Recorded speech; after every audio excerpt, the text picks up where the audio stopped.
It's Monday, August 21st, 2023, and this is episode 290 of You Can Bet on That.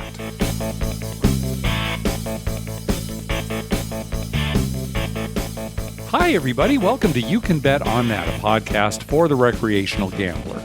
I'm Mark Duvall. And I'm Dr. Mike. Yeah, how are things going your way, Mike? Oh, good. Mark, it's 95 here. Uh-huh. I've been doing yard work today, and all week it's supposed to be in the 90s and high 80s. Oh. And I assume that we're doing this podcast, you're in a boat right now, correct? Well, the storm is just hitting us right about now. It's been raining all morning. Well, drizzling, I should say. Now it's actually raining, and supposedly the brunt of it is going to hit here pretty soon. It's more water than anything. I don't think the winds are going to be too bad, although we do live in a neighborhood with overhead power lines, etc. So if we suddenly have to stop recording, well, then we'll pick it up tomorrow. But for right now, we're doing okay. We've got power. We've got internet. Like I said, the water is the big thing. We have a couple of sump pumps in this house. You know, we kind of live on a hill here. You're on a hill, on a slope. So, you know, our property kind of goes downhill. And most of the water comes to us underground. You know, it's down the hill. It's coming down the hill. So we've got a crawl space there. We've got a sump pump in there. I'm down in kind of the basement area. We've got a sump pump here too. So I think we're going to be okay. But yeah, uncharted territory for us Southern Californians. Right. Meanwhile, I have two sump pumps, and I've never used them since I've been here. Oh, really? So, okay. Well, yeah, all the houses do because, you know, basements. And we're kind of on a hill too. So, Well, 84 years without a hurricane. Now you got a hurricane. Once every 84 years, when the next one comes, you won't even remember this one. That's right. And, you know, back then they didn't have warnings. We had a tropical storm warning as of yesterday. Right. So, this is uncharted. Even my folks, they were alive during the last one, but they were infants, right? So they don't remember. Same with mine. Did the SCG&E call and warn you of that power might go out? And I mean, we've been getting all sorts of warnings about, you know, tropical storm and flash flood warnings, that kind of thing. They actually called my mom's house. Yeah, you know, I think because of elderly people, maybe they wanted to make sure they're prepared. If the power goes out, if they have anything they have to have. You know, they probably have Sherry's phone number. So I'll check with her later, but she probably got some kind of warning. It's just my phone probably isn't on the account. So, I didn't. Yeah, well, they called my mom on the landline, and said, hey, be prepared because, there's a good chance the power might go out if a tree falls or something. So, with elderly people, that's kind of important if they have needs that require probably. I would energy. think that SDG&E, that's the power company here, I would assume that they just have a sweeping auto call to everybody. They wouldn't necessarily target elderly people because it really doesn't cost them any more to send out a message. Yeah, well, they called on the house line, which is probably the line my dad gave. Yeah, that's the line they have, right? Well, anyway, we're all safe here, and let's move on to gambling. So, any good gambling stories since we last met, Dr. Mike? I have no good stories. Okay. Well, I've been a couple of times. Yeah, just nothing to report. I figured there wasn't anything terribly interesting because you never contacted me through text or anything. So no, I would have contacted you immediately if anything good happened. Well, I actually did some gambling that I wasn't expecting last time we spoke. I was just playing in my home game, and the guys were telling me about the San Diego Poker Classic, which is a series of tournaments that actually is just ending today. But they mentioned, hey, Mark, they've got an Omaha 8 tournament coming up. And so I kind of like, oh, really? Because that's not very common. You can find some Omaha 8 games here, but to find a tournament, Omaha 8 tournament, which is the one I played in the World Series of Poker, a couple of years ago, it's unusual. So I thought, I'm going to take advantage of this. So sure enough, I played in an Omaha 8 tournament here at Hamul Casino that's part of the San Diego Poker Classic. Now, as you know, Dr. Mike, the day of the tournament, it started about 2 o'clock. I drove to the wrong casino. I don't know how I got it into my head that it was at Sequan. Well, you had Keno on your mind, and you knew that Hamul didn't have Keno, so you went to Sequan. Bingo, you mean? No, I mean Keno. Oh, okay.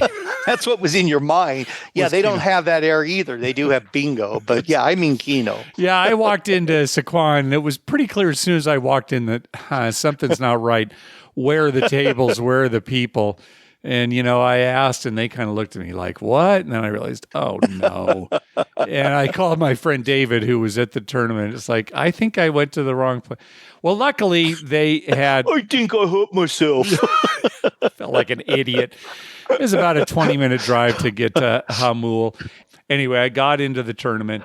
Re-entry through the first 8 levels, and each level was a half hour, and there were some breaks in there as well. So you could re-enter up until the 4.5 hour mark. What do you get when you enter late like that? The same. So, okay. You get your initial starting stack? Yeah. So it was a $300 entry, and the starting stack was $20,000. So no matter when you entered or re-entered, you'd get that $20,000. Now, for the first levels, that's not that big a deal. As you get closer, that 8 level, well, that $20,000, it's not getting you as much. No, because you're going to get the blinds are so high. Yes, exactly. Did a lot of people seem to buy back in if they went out before that 8th level? I wouldn't say a lot. Ultimately, there were 44 entries. So, no, I don't think that many did. Well, $300, right? Exactly. It's not like it's $20 or something. Yeah. So I start off the tournament great, built up a big stack, and then it just started dwindling, got into some trouble. After the 8th level, I actually had under my $20,000 stack. And one of the things you could do if you were under was to forfeit, not an add-on, but forfeit your stack, re-enter for $300, and then start at 20 again. Yes. And so I considered that, but it's like, $300 more dollars because I had to do that. 14,000 in chips. I wasn't. Well, and that's no guarantee. So you're going to get $6,000 more dollars. Yeah. That could disappear in the next few blinds. Yes, it actually you don't get a hand. And then I'm out another why would anyone do that? Yeah. Yeah. So I didn't. If I'd been real low, like 1,000 in chips, then of course. Well, I would then have done maybe, it right. yeah. But I decided, no, I'll hang on. And I was able to claw my way back. Mike, I can't tell you. I was texting you this whole time, so you didn't know. 150 text messages I counted. I was on the brink so many times. And we figured that at the end of it, I was probably all in about 12 times. Yeah, and you survived them. And I survived. Now, going all in a limit split pot game, it's not the same as going all in a no limit Texas Hold'em tournament. Right. First you of all, could be all in and not double your money. Yeah. Right. Yeah. There's the split pot. So I may not win one way, but I'd win the other. And I was never all in desperation. I always had some kind of hand. Okay. And again, it's a limit tournament. So if you've got more than the initial bet, well, you can raise, but you can't just shove.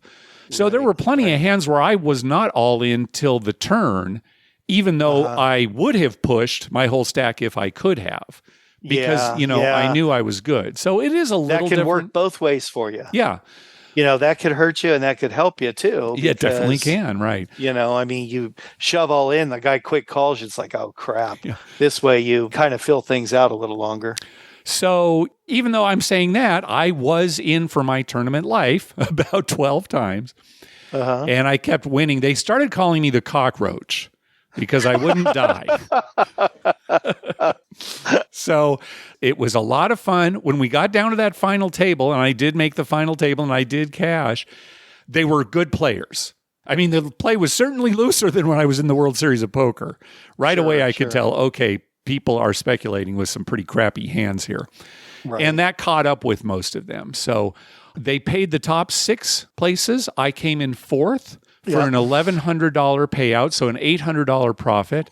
I was very pleased with that based on, how many times I went all in, and just a lot of fun, and I really enjoyed it. Well, I'll tell you what, on about your 50th or 60th text, you said it's going to be pretty hard to make the final 6. Yeah, I did say that because I was down to like 7,500 chips. Quote, and I told you, play your best poker. Yep. And evidently, that's what you did. I did. You kept surviving. Every time you said, well, here it goes, I would think to myself, well, the next text is going to be, I'm heading home. Mm-hmm. But the next text was always like, the first text you had 2,800 and the next text is, I got 8,000 now, or, some. Yep. I didn't go on tilt. I constantly was thinking I can still win this. I made some mistakes. There's no question I made some mistakes. And I'd look back and think, my gosh, what was I thinking? Right. But yeah, I didn't let my emotions sort of take over. So that was good. The robot in Mr. Mark took control. I've kind of got a story about this. So there was this one player, we'll call him Bengals, because he had on a Cincinnati Bengals cap. That'll be the easiest way to describe him. So he was very cocky, and he was drinking a little bit and loved to throw chips around, and he was talking. Eventually, it kind of caught up with him, and his chip stack started going down, down, down. So there was this guy next to me, a very good player. I'll call him Beard because he had a big full beard. He was a good player. And this Bengals player was all in. And Beard was trying to decide whether or not to call him. And, it's not much of a call because, again, it's just a limit game. It's one more bet to call. Right.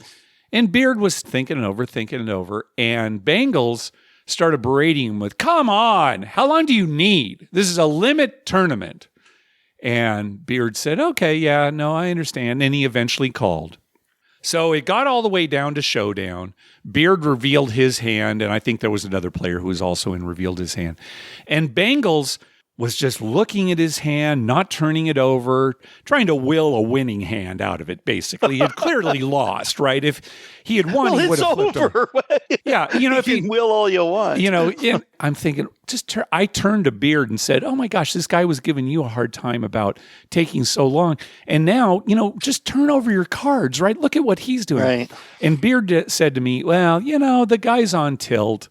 We've all been there before. I understand. And I thought, wow, what a great attitude. I've got to remember that. Huh? Yeah. First of all, that is how you should approach the game because poker can be very frustrating and you can get a lot of personalities there that give you a hard time, et cetera. And I thought, that's great. He, even though it is kind of annoying that this guy's taken forever when he's clearly lost, he's taken that attitude. So that was a great story that came out of that for me. Well, that's a guy who's got life by the handle, Mark. He knows what he's doing. Well, and he was a good player too. He had obviously put a lot of time in. Yeah. He's looking at things in the big picture. Well, everyone has their deal. Good for him. How'd he do? He was one of the top three. I didn't find out how he finished, but he was at the final table with me. Yeah. And when I went out, it was down to three, I thought, very good players. Any one of them could have finished, but it was so late at that point. Here's the thing, Mike. I've talked about how I prefer cash games to tournaments. The game started at 2 p.m. We only had 15-minute breaks. We didn't break for dinner or anything. And when I left, it was well after midnight. Oh, yeah, I know. I was up. Yeah, I was keeping you up. I was up waiting for your text, thinking to myself, come on, it's 2 a.m. here. I got to get up at 6 and go to work. So that's a long day. That is a long day. So I did not stick around to see the end of it. But any three of these players that were left at the end, and Beard was one of them, could have won. They were all good players. Well, I'm just going to assume he won. He deserved it. It could be. Yeah, it could be. So anyway, thoroughly enjoyed that. And again, I'm not going to do it very often, basically because of the length of time. It's not so much the money so now. Yeah, it's an investment. It's something you have to really want to do. I mean, you have to really love to do that, right? Well, and it was a weekday, so I took the afternoon off from work. Right. So and that's another thing too. You're probably tired the next morning. Oh, yeah, I was, right? Hey, Mike, I'm having a pretty good year poker-wise. Poker-wise? This helps. I'm cleaning up at my home game. I know there are a couple of our home game players who listen, so thank you very much for an enjoyable year so far. I appreciate it. Keep coming. Oh, gosh. Well, I mean, you found your niche. It's poker. Yeah. Well, speaking of poker, Dr. Mike, can you believe it? We're actually coming up on another one of our tournaments. The seventh semi-annual You Can Bet on That poker tournament is coming up on Sunday, September 3rd, 1 p.m. Eastern Time. That is the Sunday before the beginning of the NFL season. Now, that is 2 weeks from the day that we're actually recording here. So again, we'd be scheduled to record on that Sunday. I think what we'll do, Mike, is we'll wait a day so that we can talk about the tournament. So our next episode will be at least 1 day late so that we can talk about the tournament and everything that happened. The day after that is the holiday, right? Yes, that's Labor Day. Labor Day, yeah. So everyone should have Labor Day off. Yeah, that's another nice thing. So they should be able to play. Yeah. So again, Sunday, September 3rd, 1 p.m. Eastern Time. That's 10 a.m. Pacific Time. You don't need to register early for the tournament. There isn't a limit on the number of players who can play. And the reason we're mentioning this is because in the past, we've had a lot of players who have registered for the tournament, but then end up not showing up. But they're still taking up a seat. Now, even though they'll just be blinded off, it affects the way that players who do show up play. So you can register any time before the tournament starts. In fact, you can even register up until 20 minutes after the tournament starts. So there's no reason to register early if you're not sure you're going to play. And if you do register for the tournament and it ends up you can't play, please unregister. Okay, everything is still the same, 20,000 play money chips to register. And again, PokerStars gives you 15,000 chips every 4 hours. Just click on the free chips button on the PokerStars homepage. It is no limit Texas Hold'em. We're going to have 3,000 starting stacks. We will have hourly breaks. You need to be in our PokerStars home game group to sign up for the tournament. And if you've played in one of our tournaments before, you're already in that group. If you're not yet in our group, send us an email at youcanbetonthat@gmail.com with your email address and your PokerStars username. We need an address and a username to add you to our group. If you don't yet have a PokerStars username, just go to pokerstars.net, download their Play Money app, and sign up. It doesn't cost a thing. First place will be a $100 Amazon gift card. Second place, a $50 card. Third place, a $25 card. And also a $25 Amazon gift card to each of the players that eliminates me and Dr. Mike. It will probably be about 4 hours if you make it all the way to the end, and we will see you then. And again, our next episode will be a day late. Anything to add, Dr. Mike? Well, new ground rule. Don't get upset if you're not on the table with me. Because, you know, I know everyone wants that easy $20. Yeah. But, you know, it's all random. So, yeah, that is another thing. You may or may not end at the table with me. And if you're on the table with me, I mean, you got a great shot at $20. $25, Mike. You know, don't short. It's $25. Yeah. So you got a good shot at $25. Yes. Well, and the $5 you have to slip back to me for. Oh, I see. It's collusion. Let me take you out. Yeah. I didn't realize that. All right. So hopefully we'll see you all then. Hey, thanks to everyone who's been clicking through our Amazon link.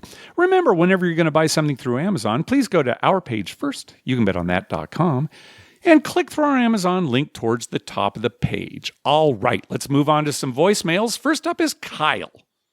Hey, Mark and Dr. Mike. This is Kyle calling in from Salt Lake. I haven't made a call to you guys in a while. It would have been after my last gambling trip, which was last summer. But after you hear this trip report, if we can agree, I should have just stayed home this time. So I went to Mohegan Sun in Connecticut a few weeks ago, did a $15 craps table, and immediately started winning. Won a couple $100 from this one guy shooting all the right numbers.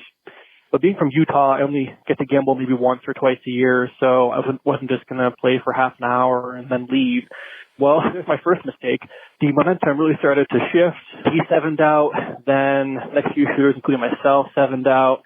I was down to almost zero before I knew it. And so I used my last $50 on 10-play video poker, which I almost never play. So I don't know if I was just in a bad mood and wasn't concentrating, and I'll probably get killed for saying this, but I went and threw away a dealt full house, and luckily I was playing 25 cents at basically the bare minimum, so I missed out on about $40 because of a total brain misfire on my part.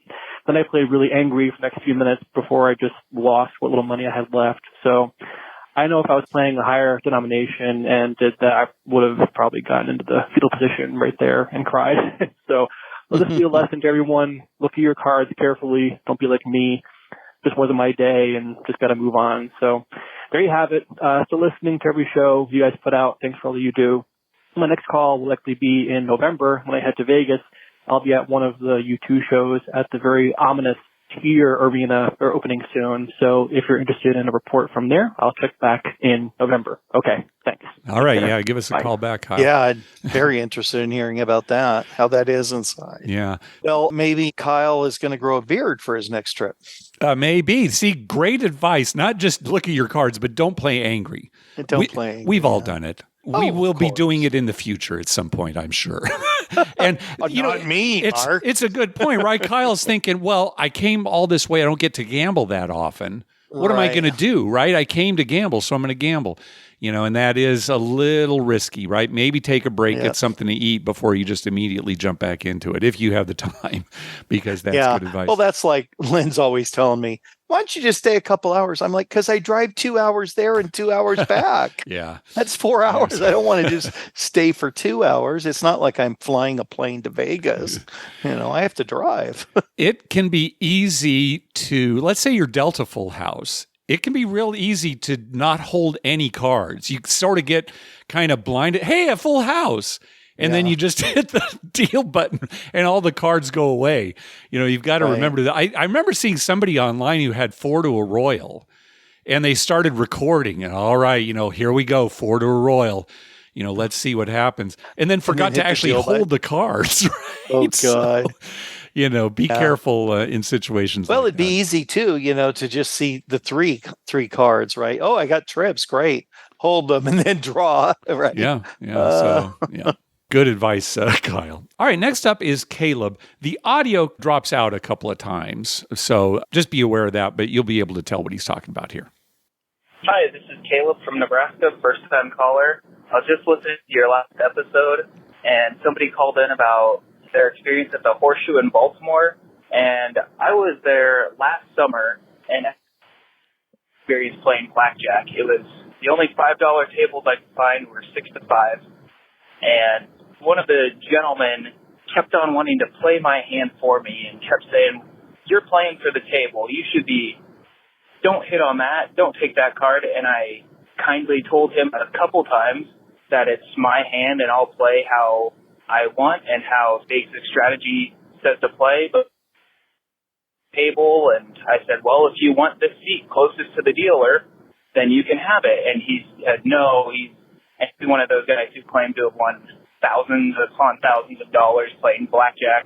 And he just continued to tell me how to play my hand. So finally I just cashed out and walked away because he just rubbed me the wrong way, and I walked out of the casino from there. I wanted to call and give that update that I don't recommend the Horseshoe Casino in Baltimore at all. Thanks. Bye. All right. Hey, maybe this was the same guy that was harassing Ethan and his friend Todd, who called in a little while ago. Same casino, Horseshoe, Baltimore. Yeah, it could be. Yeah, probably some regular. You know what you do to a guy like that? You just ask him, how much am I going to have to give you if you just walk away and I never look at you again? That's what I do. Just how much is it going to cost me? Because he's not going to leave on his own, right? Yeah. So he must have a dollar amount in his head.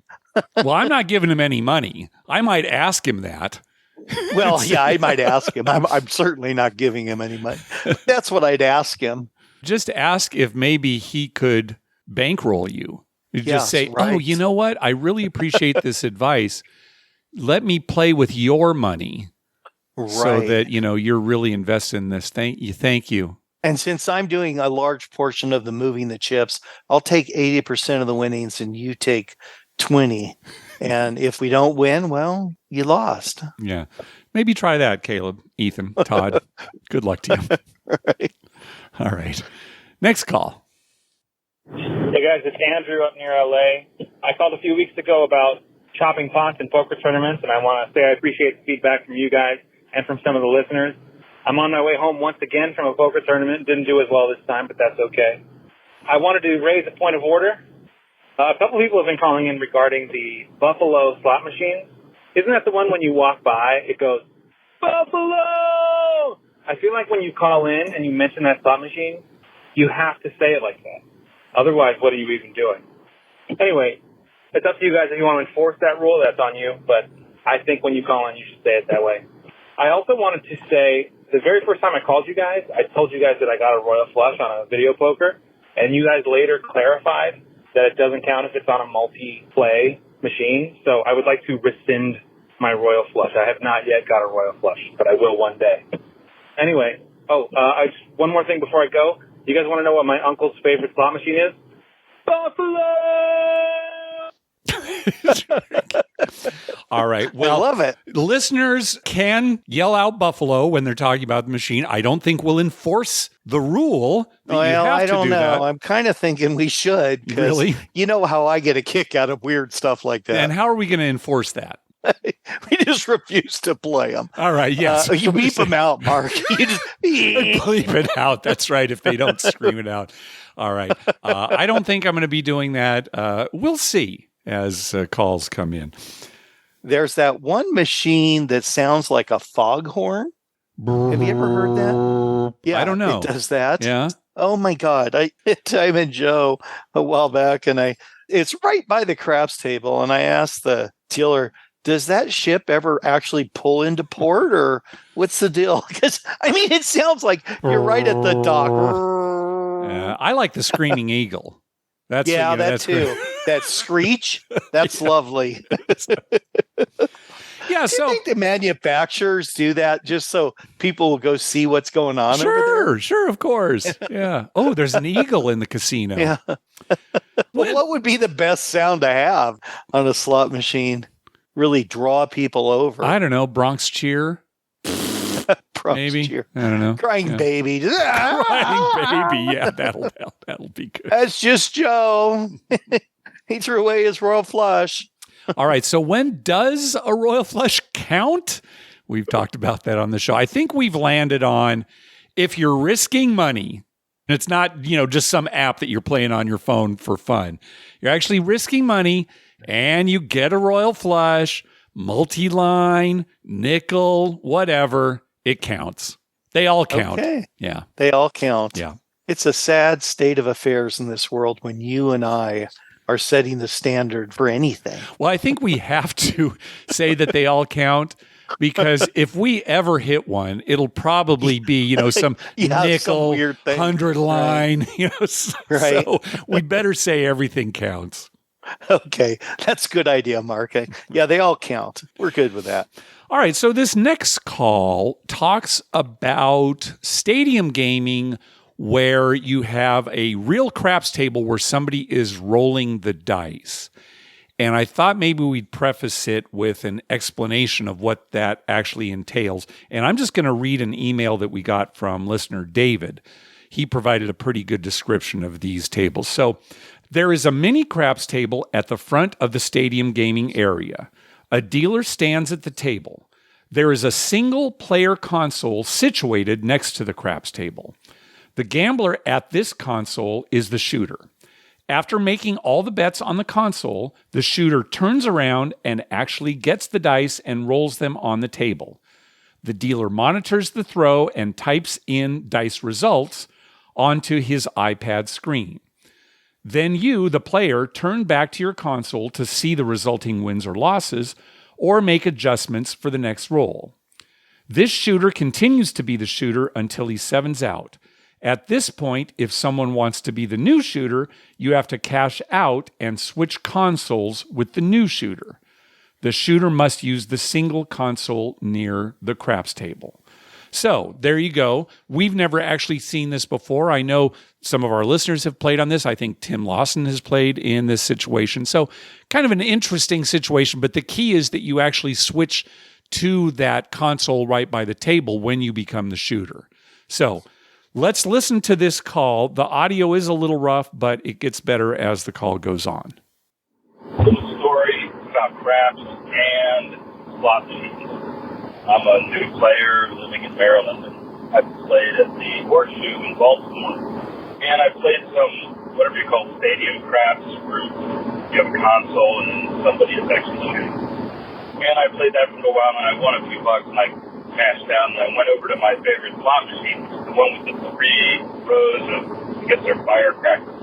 And I found that if you wait a while and they all fill up and people don't play it anymore, you start pumping money in and make your weights higher. Sometimes you get lucky, which I did, and I got a hand pay. It was the first time I've ever had that happen. And last time I ever wanted to have it took forever, and now I got to pay taxes, but that's beside the point.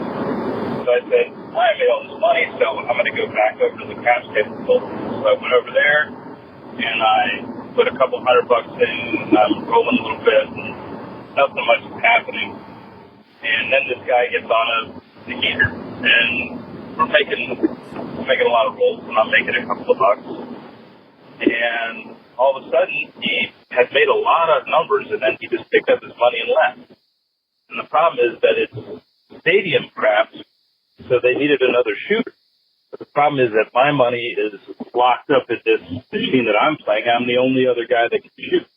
So I said, well, I've got all these bets that are locked up, playing the pass line and playing the come, so I could only take down my odds. I can't transfer it over to the new machine where you're going to play to roll. So I have to just leave it back there and then shoot from the pass line as a new shooter. So I start to roll, and then the dealer says, hey, don't you want to put money on the other machine? And I'm like, oh, yeah, I guess so. So I'm running back and forth between the two machines, trying to place the bets in time before the roll.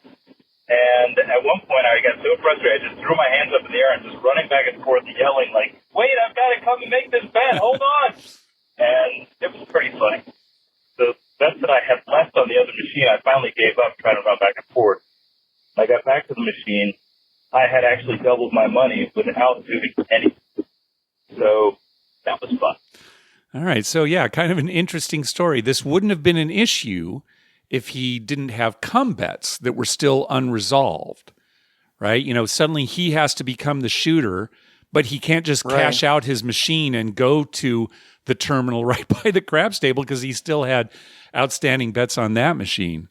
Interesting. They worked through it, yeah. Well, this version of craps sounds like the adult version of like musical chairs or something. Something like that, yeah. After the shooter sevens out, everyone runs around the pit. First one to sit in the chair gets that would to be shooter. Don't you just go in order? No, we actually have a free for all. It's a little more exciting. It's a lot more exciting that way. Yeah. So sometimes people get hurt, but you know we have them sign a waiver beforehand. Yeah. Right. It's craps.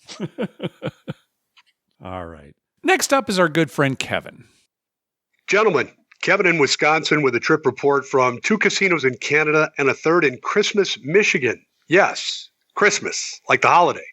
Wife and I took the circle tour around Lake Superior, and I would highly recommend, but really not for the casinos. It's a sightseeing tour. With that said, here are the highlights and lowlights of the casinos in Canada. We went to Gateway Casino in Thunder Bay, Ontario, small, non-smoking, and a buffet, no real table games. All the slots surrounded a stadium gaming area with a variety of the automated table fare. We won a few bucks and left. We went to another Gateway Casino in Sault Ste. Marie, small, non-smoking, and similar setup to Thunder Bay. Quiet and non-smoking. The best part of both these casinos is they can convert your dollars to loonies. Final casino was Keewatin Casino in Christmas, Michigan. Full Santa statue out front and holiday lights everywhere inside. Smoking was allowed, but few smoked. And my goodness, this was the quietest casino I've ever been in. It was about the same size as the other two, and if it wasn't for a group of guys yelling at the Wheel of Fortune machine, I would have started looking for the confessional and the holy water. In Canada, for listeners who've never been, the locals are really nice. They use great words like yous, as in, what are yous doing after this? And yous want me to take your picture? Most sentences, as many know, are ended with the word a, like, it's a good day out today, eh? Milk is sold in bags, and if you want a bartender to get you a Coors Light, they're likely to call out for the barback to bring in the imports. Anyway, no real success at the casino, still a fun trip, and the best part, at the time, every U.S. dollar was worth $1.33 Canadian. On to the next call, eh? Later. All right, thanks, Kevin. Yeah, Keewatin Casino, that sounds like something up your alley. Yeah, but the 2 Gateway casinos, Mark, I've actually been there. In Ontario? Yeah. Really? Thunder Bay, Ontario. Yeah, when we go fishing, we go right through Thunder Bay. Oh, okay. And I'll tell you, 2 things you got to do when you're in Thunder Bay. One is go to the Kentucky Fried Chicken there. It's excellent. And the second thing in Thunder Bay is, stand outside in the middle of summer for about 5 minutes if you want to get a mouthful of mosquitoes. Oh, okay. Mark, they're so thick there. But Thunder Bay is pretty. Just a little bit north of there in Ontario is where we go fishing. It's very, very pretty. Okay. So you've been up in that area. You haven't actually been into those casinos. I haven't been in the okay. casinos because I knew there was no craps or anything. It was all just slots. And all right. Wasn't really interested, and they're small. So what is it about the KFC in Thunder Bay that sets it apart from any other KFC you'd go to? Well, after you've been in the woods for a week without a bath or shower or hot water or anything, that KFC tastes damn good. Okay, I got you. So it's situational, I guess, is what you're saying. It's so very good. All right. But yeah, I've been to those places. Funny that Kevin, I'll have to talk to him about that. Right. It is beautiful up there on Lake Superior. Is beautiful. Yeah. Speaking of Kevin, now he and his wife, they typically go to Diamond Joe Dubuque, right? Yes. Okay. Diamond Joe Dubuque. And on a previous episode, when you were talking about how you had gone to Diamond Joe Dubuque, I think you said you'd probably go there once a month, maybe something like that. Once in a while. Yeah. How many times have you been then since then, Dr. Mike? Well, I haven't, Mark. Oh, interesting. Yeah. I have a legitimate excuse. All right, sir. Between here and there, they're doing a lot of road construction. All right. And it's a nightmare. Okay. All right. I mean, and anyone who lives around there will tell you, yeah, it's a nightmare getting there. So that construction gets done. I would like to go there. I like the way their tables are set up for craps. There's tons of room. All right. I'll let you slide on this one. All right. I'm gonna get back down there. Lynn's got a cousin lives right there in Dubuque. Okay. All right. Next call.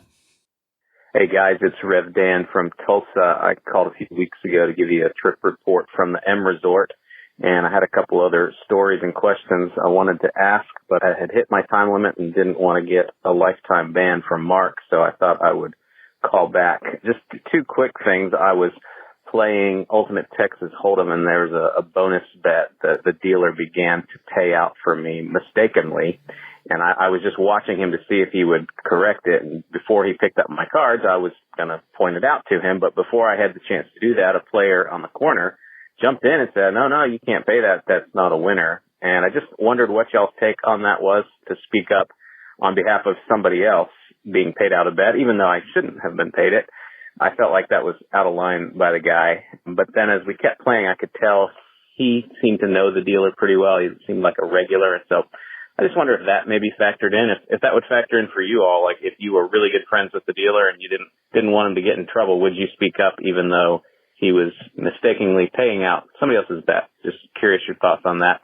The other interesting thing that happened was the last morning. I had been kind of collecting chips over the 2 days that we were there. And even though I would have chips in my pocket, I'd sit down at a new table and pull out more cash. And so cashing out on the last morning, I wasn't a ton, maybe a little over $2,000 worth of chips. And the lady asked me what I was playing to win those chips. And I had never been asked that before. Normally they just pay it out.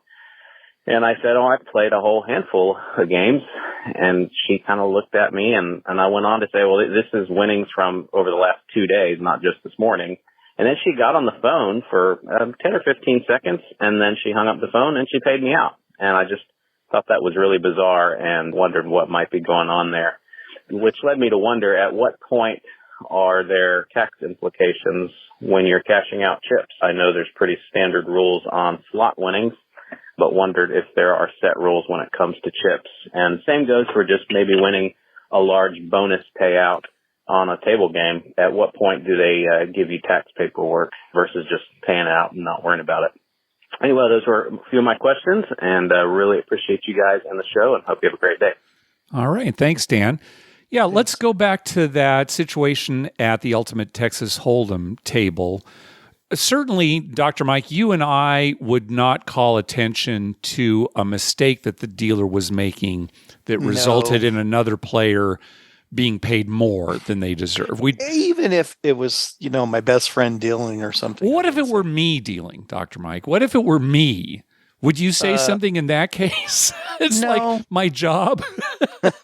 I wouldn't. No. Okay. I probably still wouldn't say anything. Afterwards, I'd say, you're probably not going to lose your job for that. Yeah. Unless the payout was super, the guy just bet, 500,000. Yeah, I'm going to say something.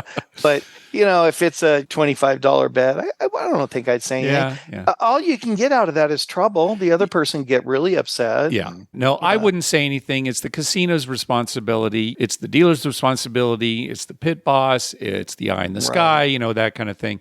So, no, I wouldn't get involved either.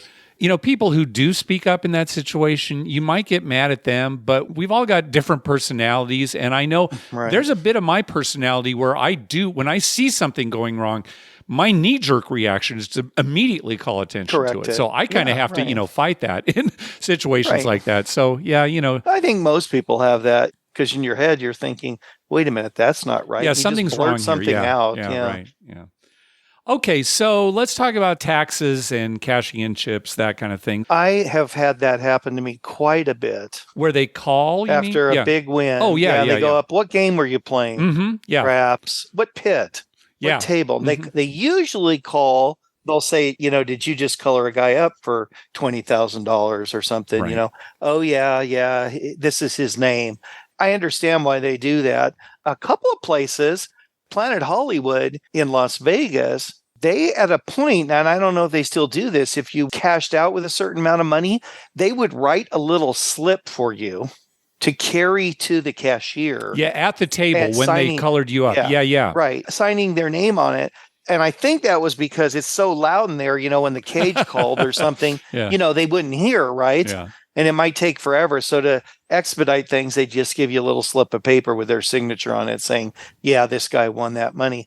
And I understand that because, they're worried about whatever. But then the next question after that is usually, what's your social security number? Can you write it down on this piece of paper for me? Well, let's talk about that for a second. Now, first of all, whether or not they make a phone call is going to depend on the amount and the casino. Correct. Right. Obviously, so the higher end casino, you could probably go up there with more money and they wouldn't make a call. But again, that's going to depend. Okay, so let's continue the conversation. There are no tax implications when you cash out chips.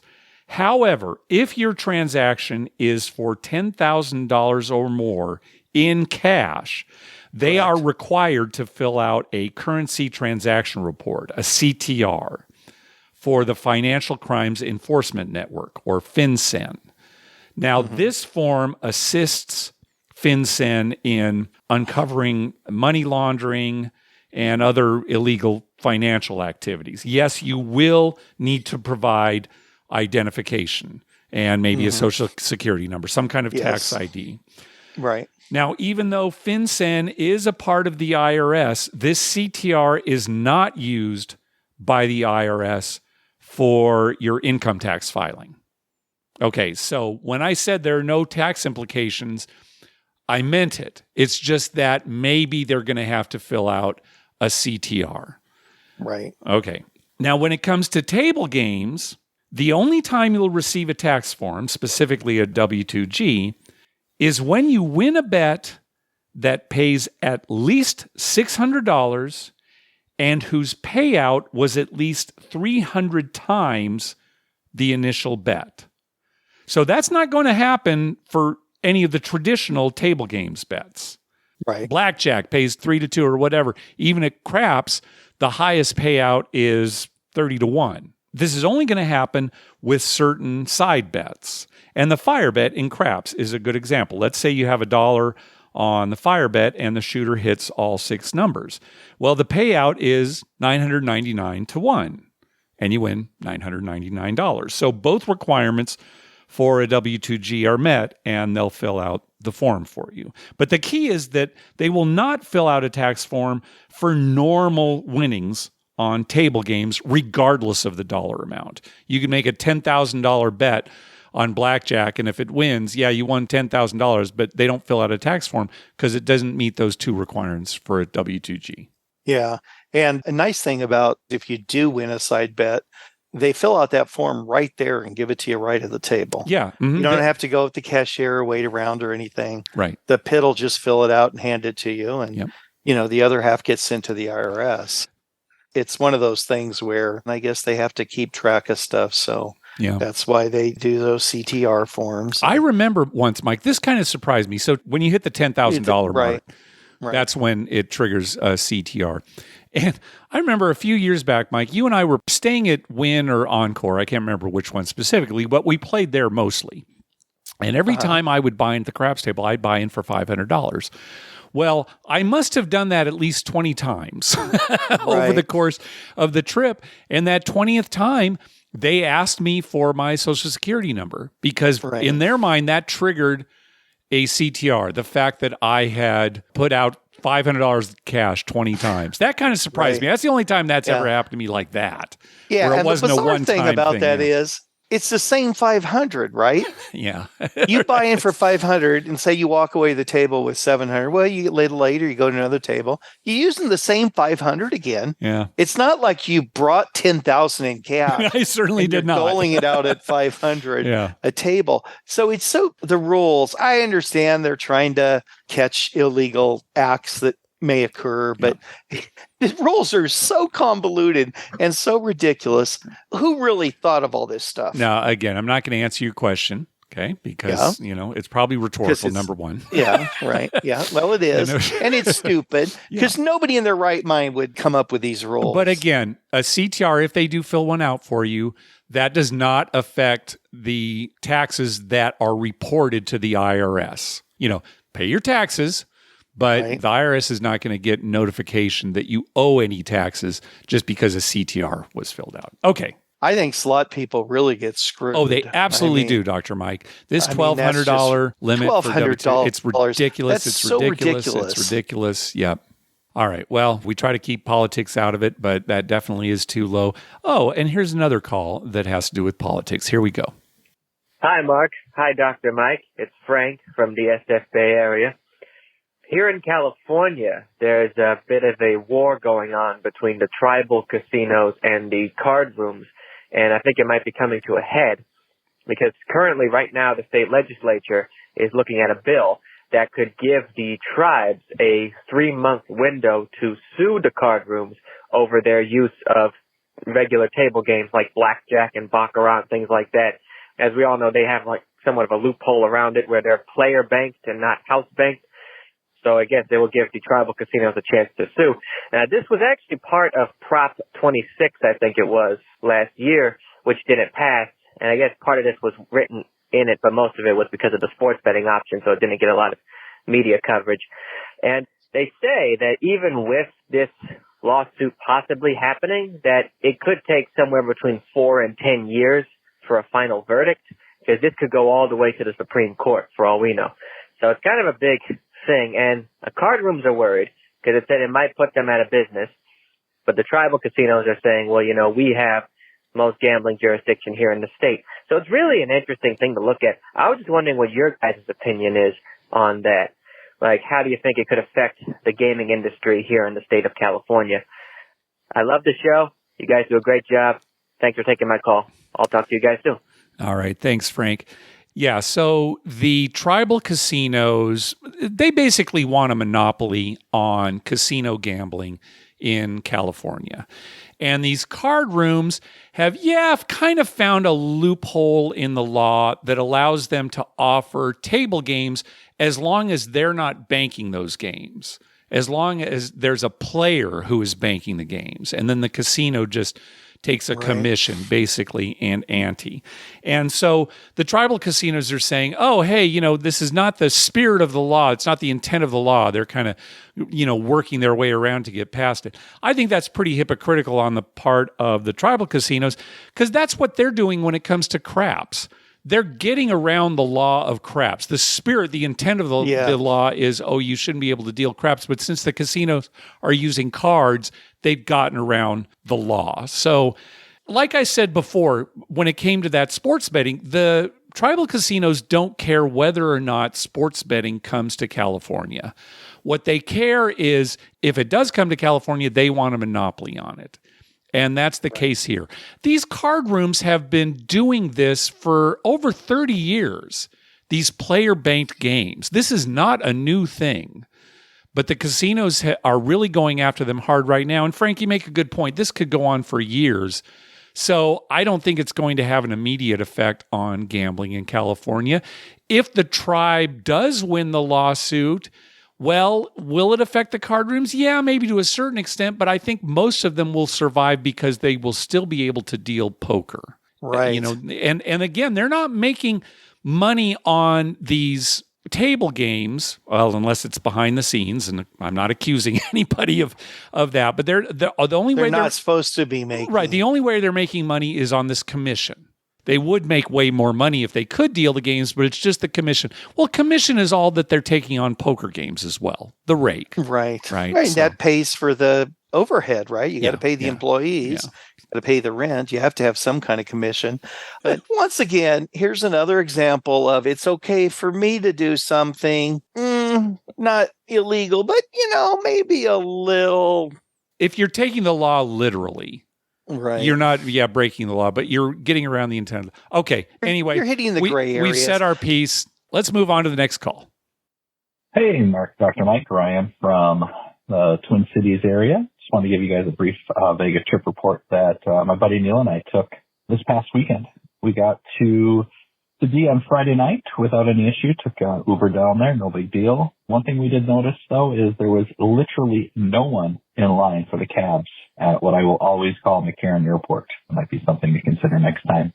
Checking at the D was easy as always. We were offered a room on any floor between the 8th and 24th floors. Without hesitation, I took the 24th floor as I knew higher up is always going to be better when you're staying on Fremont Street. This proved to be very valuable as we did have limited noise, even though our windows and room did overlook one of the stages on Fremont Street. That night, we just kind of wandered around downtown Fremont Street, nothing exciting.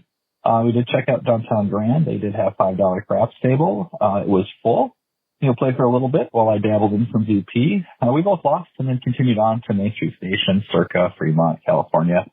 Nothing overall too exciting there. However, we did get to finally eat at 8 East. And while there, we did have the opportunity to meet up with Tim Austin from The Better Life. Chatted with him a little bit in between his Bet Fast schedule. So that was great. The trip was going so good. Or next morning, I should say, we woke up, breakfast at Bacon Nation at the D. That's definitely a great addition to this property. And the French toast box was incredible. Already looking to returning on my next trip there. Really want to try that reverse BLT everybody's been raving about. The real reason we stay at the D is the cheap hotel rates while still being able to get into Stadium Swim for free. There was no better way to enjoy the 105-degree weather that we experienced and sitting by the pool and jumping in every once in a while. After this, we opted to return to Downtown Grand, play some $5 craps. One thing that did surprise me about Downtown Grand is they do offer $5 roulette, and I was fully expecting 000 for all those extra ways to win, but they just had a 00. I don't know what's going on there. We enjoyed Pizza Rock for dinner, and then back to the D to play some video poker at Bar Canada and the View Bar. Unfortunately, neither one of these did provide any profit, but we did have a session with 360 Vegas Mark, who joined us for a little bit. First time hanging out with him, and we had a ball. Bartenders at View Bar definitely took care of us with loading us up with a lot of free drinks. I'll call back with days 3 and 4, as well as another story that I want to share. Thanks, guys. Talk to you soon. All right. Thanks, Ryan. Good. Yeah, just poking Tim a little bit there. Yeah. Well, I think we're going to hold off on Ryan's follow-up calls until the next episode because we're going a little long here. But yeah, he called back with some more stuff. So we'll hear from him again on the next episode. That's interesting that there was no cab line at the airport. Yeah. I've been there before when it's a huge line, right? Just like crazy. Yeah. So maybe ride sharing is kind of taking over. And if you want something quick, maybe a cab is the way to go again. We'll see. Hey, Mike, I finally got an online store up for those T-shirts that you had made. Oh, good. Yeah, we've got a You Can Bet on That store. If you go to our website, youcanbetonthat.com, up towards the top of the page, it'll say You Can Bet on That store. Click on that, and right now, all we've got is a couple of different T-shirts, but if all goes well, we will add more products to that. So, Mike, you're actually in charge of the merchandise, and you'll be in charge of sending stuff out. I'll just be in charge of the website itself. So let me know. Letting me know when stuff needs to be sent. So, and, if somebody needs a triple X or whatever and I don't have it, I'll order one, and let us know. Might take a few weeks, but I'll be able to get it for you. Yeah. So, well, that's going to do it for this episode. Hey, we want to thank some people for some recurring donations. Robin over at Anytime Gambling, Nathan, Brian Dancer, and Brian and Sarah. Thank you very much for those recurring donations. We also got a donation from listener Nicholas. Karma donation for upcoming Vegas trip. Great show. Keep up the good work. Well, thank you very much, Nicholas, and good luck on your trip. And we also got a donation from listener Kurt. He sends us recurring donations, but this was an additional one. Karma donation from Kurt and the Bear for our first trip since COVID to Vegas in September. Love the show, guys. You're going to have a great time finally getting back there. Well, good luck on that trip, Kurt. Hey, be sure to check out our TV listings showing all the gambling-related shows coming up within the next 2 weeks at youcanbetonThat.com/TV-listings and our list of gambling-related movies at youcanbetonThat.com/movies. We'd love to hear from you.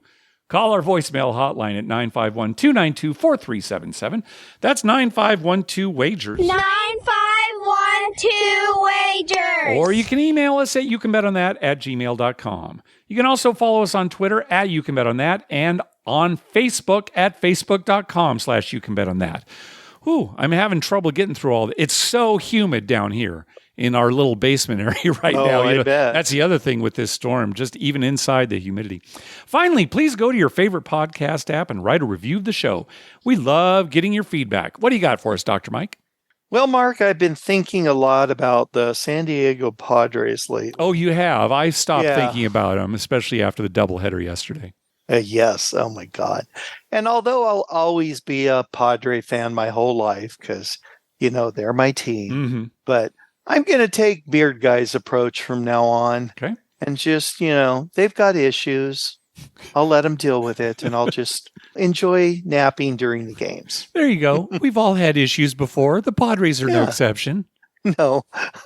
Lynn says all the time, "Are you watching the game or sleeping?"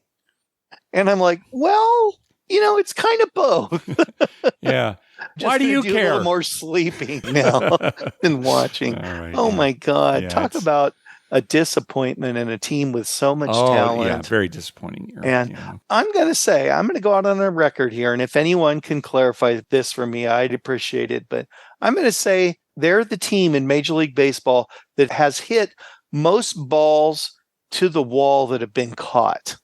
It seems like every time they have a long fly ball, it's right at the wall and gets caught. Sometimes it's a home run. Sometimes it doesn't make the warning track. But more often than not, they catch it right on the wall. I mean, that's how close they are to having a great year versus, this year. All right. I'm guessing that it probably isn't true, and you're just basing that on your own experience. But I feel your pain. No, I think it's true. All right. I mean, it may not be, but it's what I'm going to believe. I can't prove it's wrong. Yeah. Anyway, depressing year. I'm glad football's starting. Yeah, here it comes. And I hope our football wagers do well. Yeah. Better than our baseball wagers. Sorry about that, Dr. Mike. I know it's been pretty rough lately. You had a fault. huge, good streak. I know. And the year was going pretty well, and then it just kind of went down. Terrible. But it's not your fault. It's baseball in general. Okay. Thank you, Dr. Mike, for letting me off there. All right. We hope to see everybody at the tournament. Thanks for listening. Yes. Thanks.